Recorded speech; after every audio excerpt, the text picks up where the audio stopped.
শর্মা। তো আগের ক্লাসে দেখলে যে তোমাদেরকে বললাম ফাংশন নাম্বার কি। আজকে নতুন টপিক হচ্ছে ম্যাক্রোস ইন সি। তো ম্যাক্রোসটা কি শুনি, তো চলো গুগলে গিয়ে একটু দেখে নিই যে ম্যাক্রোসটা কি। এখানে বলেছে যে আমরা হ্যাশ ডিফাইন দিয়ে আমরা ম্যাক্রোসটাকে বলি, মানে ম্যাক্রোসটা আমরা হ্যাশ ডিফাইন দিয়ে লিখি। তো এই হ্যাশ ডিফাইন কি? তোমরা জানো যে হ্যাশ মানে কি ডিরেক্টিভ প্রসেসর, আর ডিফাইনটা কি না ওটা একটা কিওয়ার্ড। তাহলে হ্যাশ ডিফাইন দিয়ে আমরা যখন করব কোডিংটা তখন সেটাকে ম্যাক্রোস। তো কোডিং এ চলা যাক।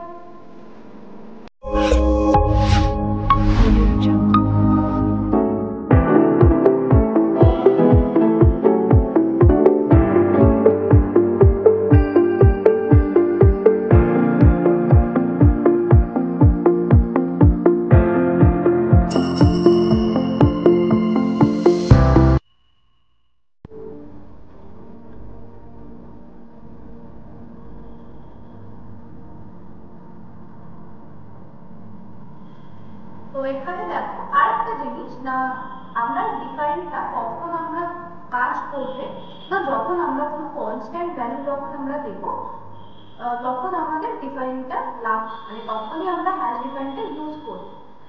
তো আমরা হ্যাশ ইনক্লুড studio.h নিয়েছি, হ্যাশ ইনক্লুড folio.h নিয়েছি, তারপর নিয়েছি হচ্ছে হ্যাশ ডিফাইন পাই এর ভ্যালু। পাই এর ভ্যালু এখানে আমাদের ফ্লোটে দিয়েছে, আর এমনি তো আমরা জানি যে ওর ভ্যালু কত হয় 22/7। তো এখানে বললাম হ্যাশ ডিফাইন সার্কেল এরিয়া, আমরা কোনো সার্কেলের এরিয়াটা আমরা বার করতে চাইছি, তো তাই জন্য আমরা ওটাকে হ্যাশ ডিফাইন দিয়ে করলাম।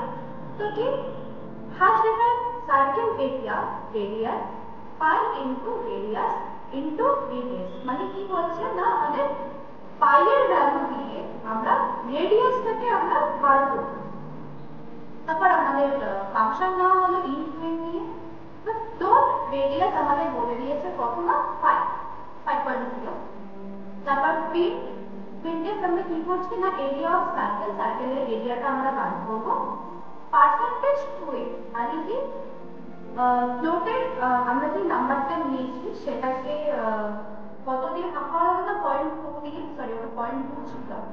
তো সেটা ফ্লোটে আমাদের নাম্বারটা আসবে স্ল্যাশ ব্যাকস্ল্যাশ 10 দিয়েছি কারণ নেক্সট লাইনে আমাদের আনসারটা চাই। সার্কেল এরিয়া রেডিয়াসটা কাজ হয়ে গেল। তারপর কি বললাম না কেস ইজ রিজন 0 তো অল টেক্সট লাইন দিয়ে আমরা কম্পাইলটা করি, সাকসেস দেখিয়েছে। আর কন্ট্রোল F9 দিয়ে এরিয়াটা বার করে নেব 78.54। যেহেতু আমরা দুটো ঘর চেয়েছিলাম তাই জন্য দুটো ঘরেই আনসার এসে পয়েন্টেড করে। তো এই ছিল আজকে ভিডিওর টপিক। তোমাদের ভিডিওটা ভালো লাগলে একটা লাইক করো, যদি কোনো কিছু কোয়েরিজ থাকে তাহলে সেটা আমাদের কমেন্টে জানাবে।